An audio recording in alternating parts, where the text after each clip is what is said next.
అనంతపురంలో I news calendar ను ఆవిష్కరించారు. ఈ కార్యక్రమంలో మంత్రి సవిత, ఎంపీ అంబిక, లక్ష్మీనారాయణ, ఎమ్మెల్యే దగ్గుబాటి వెంకటేశ్వర ప్రసాద్ పాల్గొన్నారు. ప్రజలకు సంక్రాంతి శుభాకాంక్షలు తెలిపారు. ఐ న్యూస్ మరింత ముందుకెళ్లాలని మంత్రి సవిత ఆకాంక్షించారు.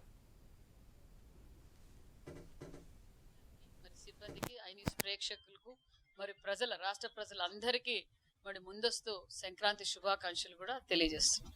నూతన సంవత్సర సందర్భంగా క్యాలెండర్ ఆవిష్కరణ చేస్తున్నటువంటి ఐ న్యూస్ యాజమాన్యానికి, అదేవిధంగా సిబ్బందికి ఒక వారధిగా ప్రభుత్వంకు, అదేవిధంగా ప్రజలకు మధ్యలో వారధిగా ఉన్నటువంటి ఐ న్యూస్ ఎవరైతే వాచ్ చేస్తున్నారో అందరికి కూడా ఈరోజు నూతన సంవత్సర శుభాకాంక్షలు, అదేవిధంగా సంక్రాంతి శుభాకాంక్షలు తెలియజేసుకుంటాం.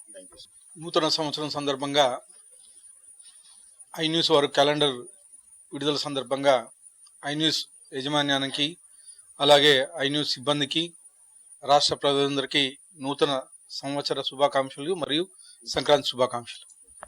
ఐ న్యూస్ యాజమాన్యానికి, సిబ్బందికి, ఐ న్యూస్ ప్రేక్షకులకు, రాష్ట్ర ప్రజలందరికీ ముందస్తు సంక్రాంతి శుభాకాంక్షలు కూడా తెలియజేస్తున్నాం. I news